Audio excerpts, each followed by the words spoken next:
All right, guys, we're live. We're here with episode 12 of the Digital Climax Kings on 3/29, 2022.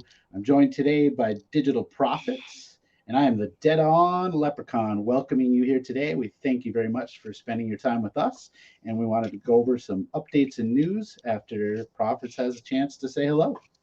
What's up, everybody? I'm a little out of it today. I've been in a metal fabrication shop listening to the high pitched squeals of saw blades and sledgehammers with no ear protection because I left it in my car. Always remember, safety never takes a holiday. So, Lep's going to really be our guy today. I can tell you about metal fabrication, but I think he's got some more interesting stuff.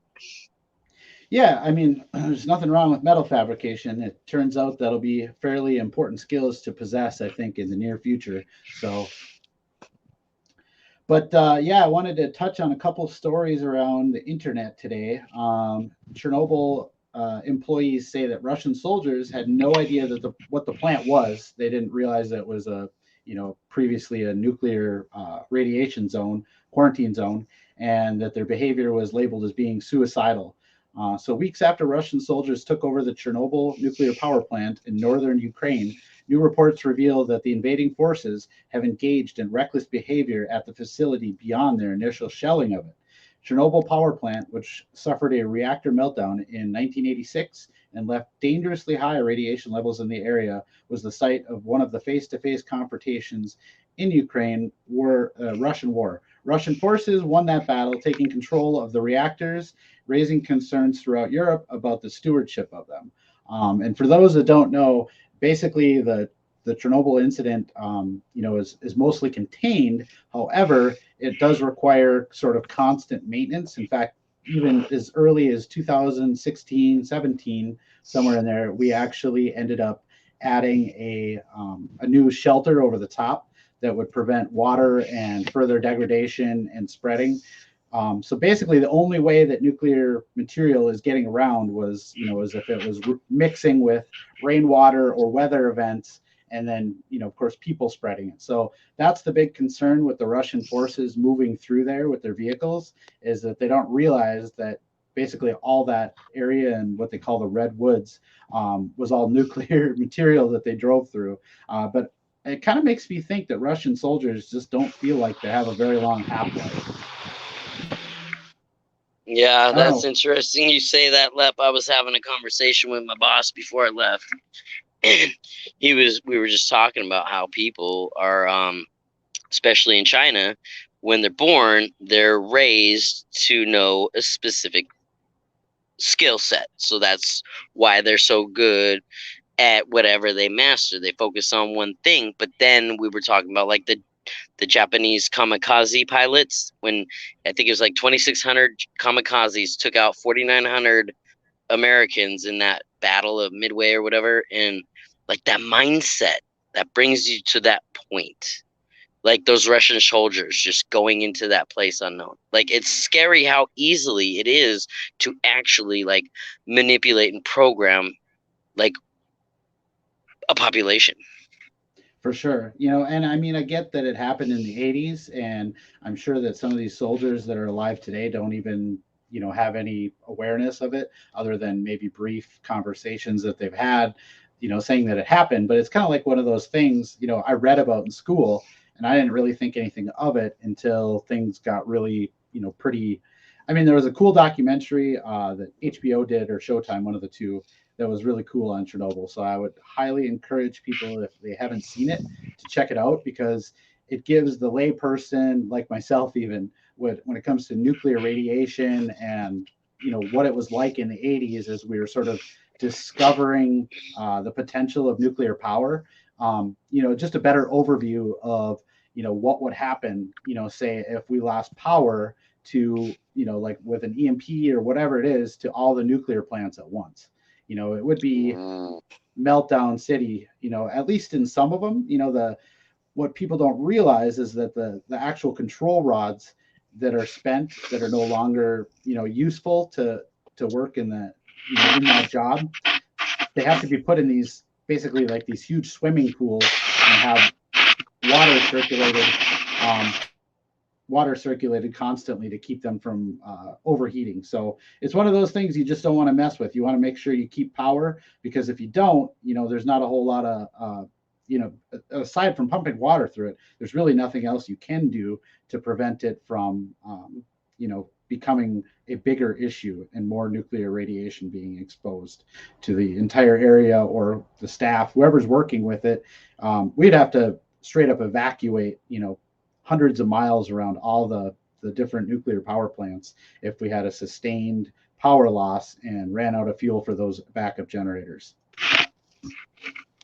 Okay, Lep, it's funny you mentioned that, because my boss and I were just talking about that before I left work, about how if power goes off in any major city, what are the people that live in apartments and condominiums and skyrises going to do? I think the first most important thing to do is to get your butt out of the building and get a better look at what's going on around you. So, making sure that you take the stairs, don't want to take an elevator, even if they were functional. I wouldn't take one just because you don't know what the cause of the disruption is. So I would say if you're not on the ground level, you need to get down to the ground level and see what's going on, sort of survey the area. And then I think the next most important thing would be to, obviously if it's, just a straight up power outage from a lightning strike or something like that, then you could certainly do, you could head back up to your apartment. But I think that it's also situational, that it's hard to say what the best thing to do is in every scenario. Interesting.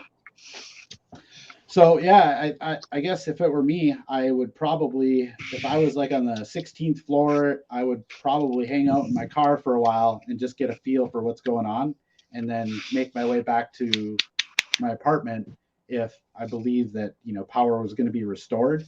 If power wasn't going to be restored, then I think you head back and you grab your get home or your bug out bag, make sure that you're ready to rock and that everybody in your house knows their job. Can I ask you a quick question about the bug out bag? Yeah. What would be, just off the top of your head, like a couple things you'd want to throw in that bad boy?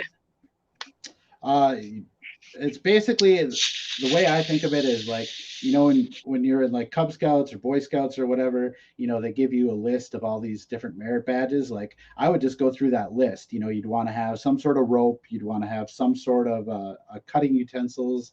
You'd want to have a way to make fire. So just like literally go through all the same things you would bring camping. And then I think you add more layers.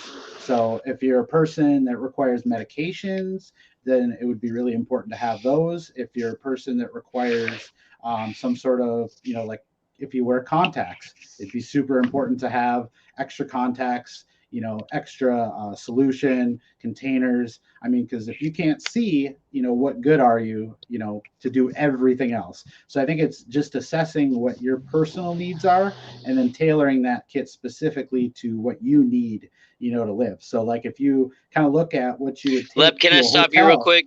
Yeah. Let me just finish this point. Like, oh, go ahead. What you would take to a hotel, like I would take all the same things, less the clothing. Okay, you just said something about now I already forgot what you're good at or something. The point was you said something about requiring on skills.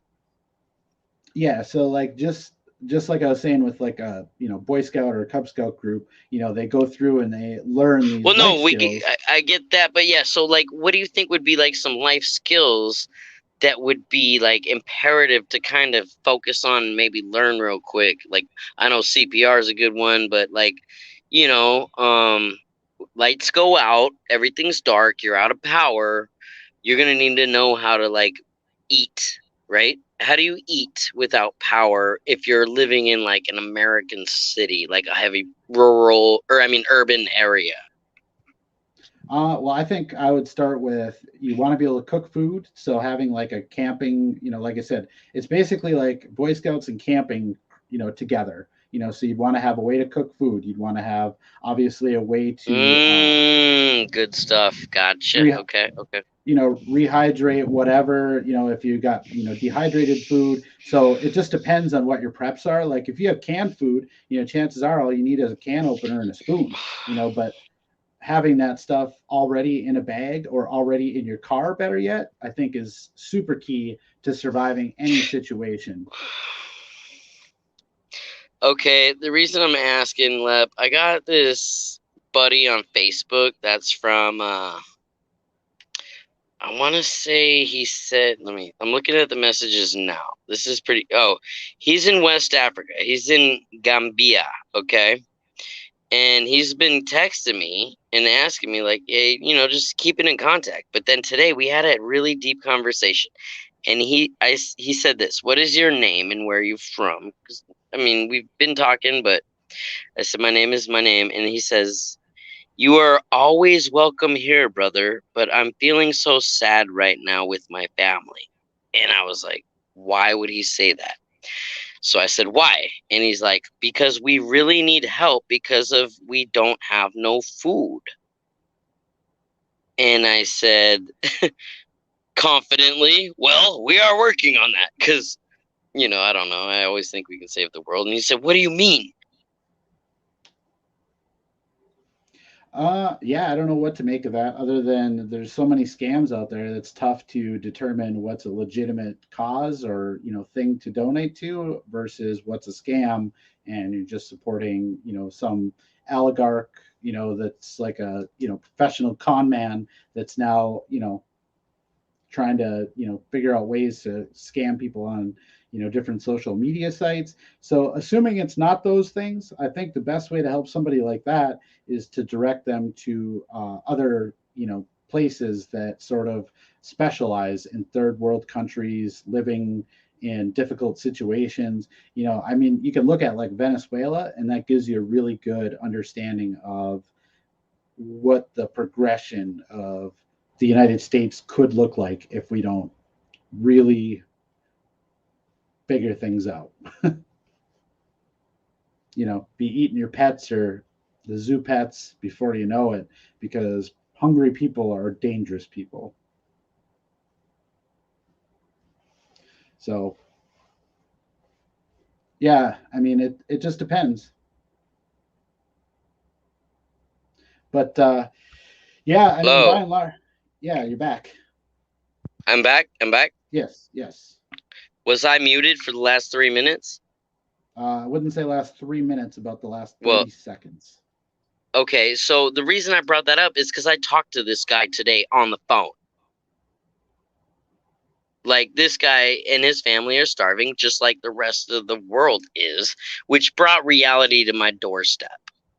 And we've already been warned by the president that there will be a food shortage. So I'm just putting it out there. Honestly, I think people are really going to have to abandon a lot of the more unknowns as far as helping people. You're going to have to think local in order to really put yourself and your community in a position to be able to help anyone else. So you got to make sure you can stand on your own feet, and that you and yours and everything that's important to you is taken care of first and foremost. So I think until we're all in a place where we can legitimately say that, or that we've come through this and there's some sort of resolution with the Ukraine situation and Russia, until we're back to that and sort of where we were before everything went, crazy with COVID and everything else, I think you really have to focus on yourself and do a lot more personal reflection of your own preps and your own. So are you saying there's a hope that things will go back to what quote unquote normal? I think it depends on where everybody started. Like, well, do I think we'll ever be in a time again where gas was as cheap as it was and we had business, flourishing and everything else, and things were just like, it was kind of like a snowball. Everything was like a big snowball and it just went fast. I think I love your progression. optimism. Love your I think optimism. I think progression is going to be a lot slower now. I think that you're going to see people grow, and I think you're going to see businesses, do all right, but they're not going to grow at the paces that I guess we're In all used to. America, in the United States of America, that's what you're talking about specifically? Hmm. Okay, that's interesting. I I think beg to differ. I think growth will be really slow. No, I think places like Texas and I think places like the Dakotas, Alaska, I think they're going to continue to grow ever so slowly, because again, they have the resources there as long as they're willing to work to Ooh, get them out of the ground. keyword resources and keyword work together. Yep. Okay. So I think it just depends on if you're willing to put in the work, you can make anything work. Like Ooh, that's Lep, you nailed the nail on the head with that. If you are willing, if he who does not work does not eat, I mean, whatever, but that's what I'm learning in Texas is if you came out here, anybody, and actually put in just, menial amounts of effort of work, you will be rewarded abundantly. And I'm talking with like, community favor, food, housing, all that, because community is what makes like, a community. But I've traveled all over the United States and I have yet to see a community as tight and established as I have seen in Texas. The entire state is on the same program, but nobody else knows that. I'm an insider transplant of 8 years now, so I've got a lot of intel. Yeah, and I think there are still other places that have that something special that people really are looking for right now. And I do think, while Alaska is not for everyone, I think that, somebody like myself, I would probably do all right in Alaska. I haven't spent any time there. I know people that have lived there, and I think if you can make it work in Minnesota, I think you're largely just about as capable as most people, that are in Alaska right now. So I think that again, where the natural resources are is where people are going to just start to migrate, not maybe even intentionally, just it's going to happen. You may not, live in Texas, but I think a lot of people are going to be commuting to Texas to work and then commuting back home. Lep, the reason I keep bringing up Texas is very important is because Texas is a republic. We are not part of the United States. That's what I learned about 2 hours ago from like an OG, like rodeo guy. And what's going to happen, I'm not prophesying anything, but when the dollar goes down to zero, that makes America the most free country in the world because it's not currently controlled by a central government. Do you see what I'm saying? So there's going to be anarchy, there's going to be chaos, but there, like Agent X always says, abundant opportunity if you start preparing now.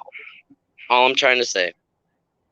And I would agree with that generally. I don't think that that's a universal success program for everyone, I guess. So, Texas is very much independent, but there are still a lot of things that without actually fighting for true independence and becoming a sovereign nation separate from the United States, that it won't suffer a lot of the same problems and issues that the United Can I States is going to suffer.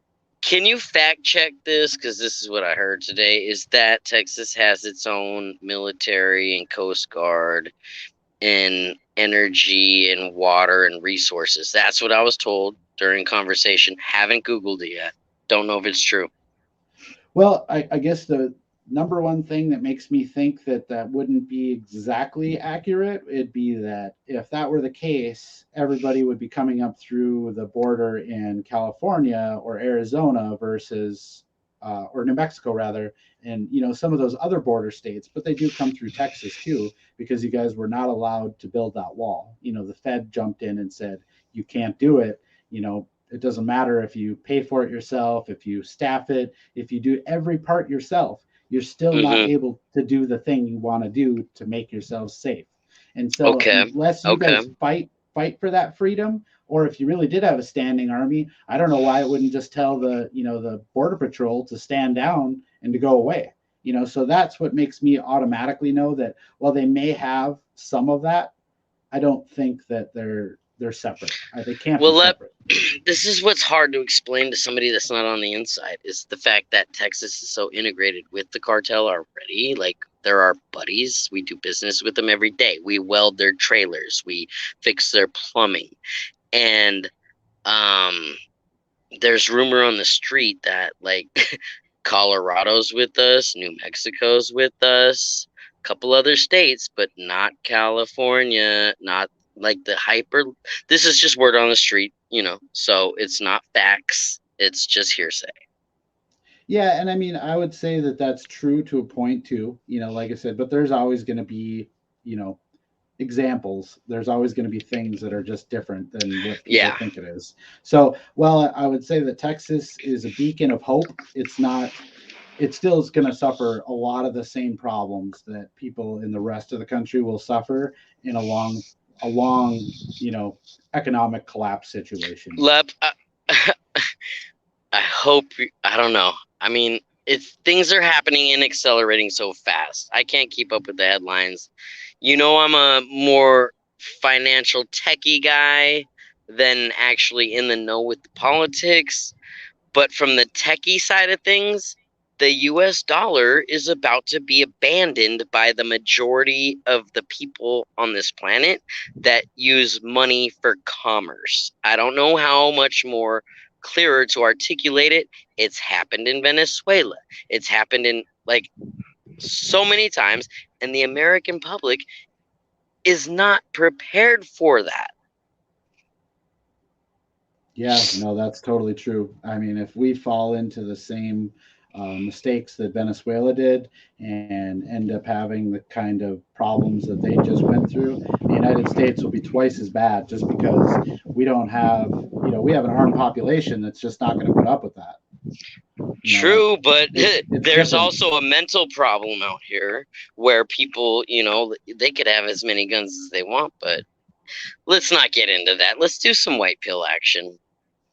For sure. But I do want to touch on that real quick. Okay. Because I think it's important that people still have the means to protect themselves, because there's going to be a lot of events that are going to seem like the end of the world that are coming, that are going to be short-term problems that we're going to come right back out of. Well, like tornadoes, hurricanes, floods. We've already been through. We've seen them on the news.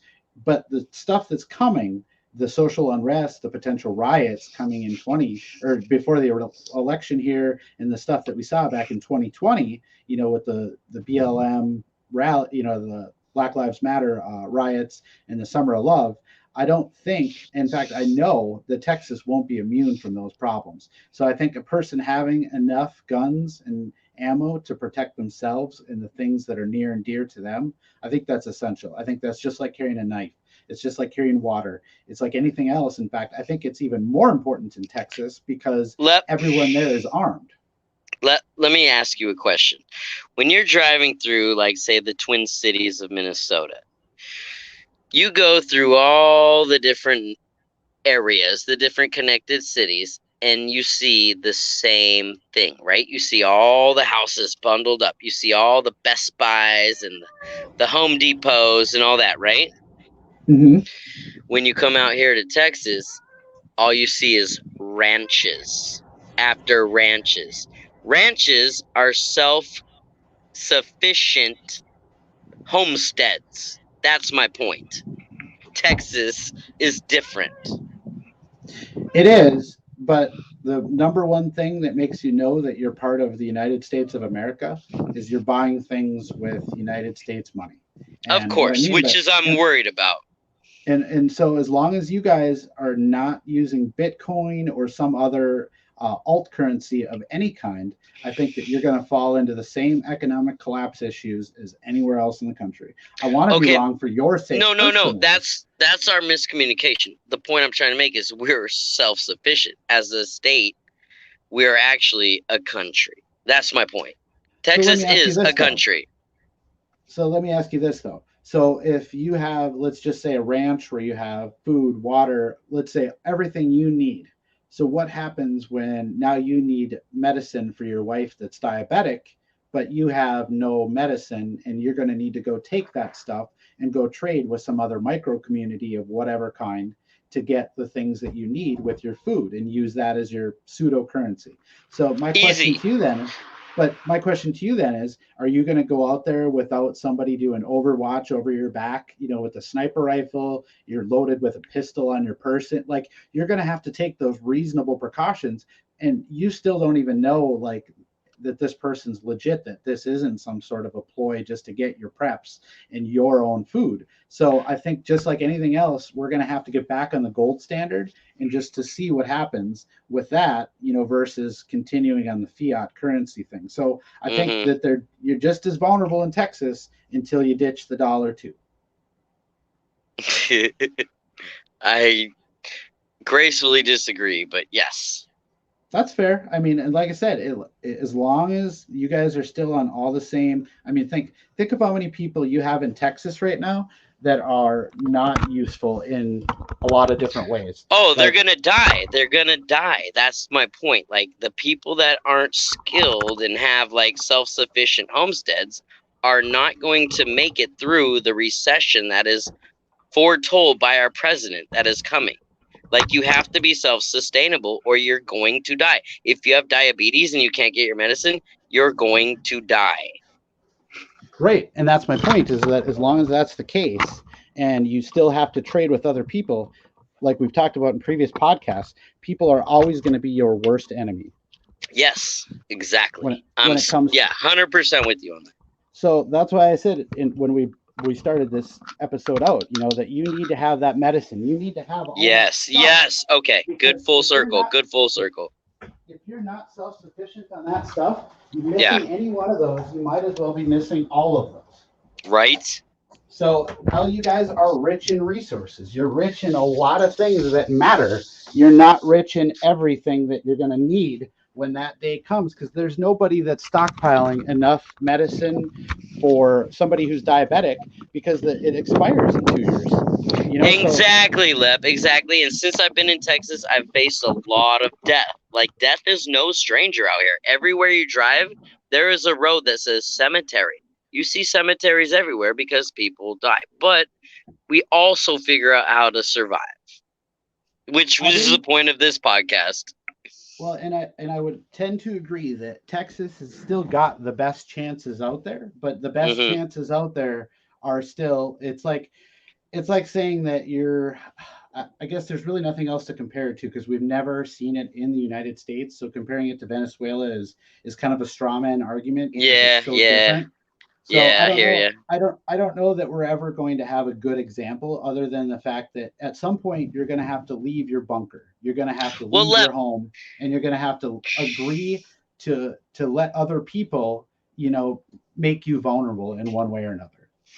the only thing that's got me so paranoid is how, like, the United States has like our, as a reputation, has become so flamboyant, and like we're so, like, I guess, enabled by the rest of the world. And I have this feeling that the rest of the world is about to be like, okay, let's see you guys do what we've been doing the entire time, meaning living off table scraps. So that's why I'm saying, yeah, like we've been talking about, the best place in the country that I've seen to be self-sustainable with the ability to grow food, have water, and all that is Texas. Without like the freezing, Minnesota is actually my second choice. I actually would like to, have a place here and a place there, because I don't like the cold, but you cannot beat a Minnesota summer. I've been everywhere. Minnesota summers are the best. They're definitely excellent. I mean, I won't say that I enjoy everything that happens in the summer. The humidity gets to be a bit much, and so I would prefer the dry heat to the wet heat that we have here. But everything else, I would have to say I would agree with. And going back to the white pill, because we've got about a Yes. minute left of today's episode, I really strongly think that people need to start changing the way that they live now. And what I mean by that is, I think everyone would benefit from a freeze dryer and a dehydrator, and saving every single piece of food. So, like, when you get to the end of your bread and you got those weird, butts or whatever you call them, the pieces of bread that no one wants, that's croutons for a The side. You heel. know, Yeah, the heel. But like it's just that kind of mentality has never been normal for people in the United States. To start thinking, I need to save these chunks of, chicken and everything else. Maybe that's dog food or cat food at some point. Hmm.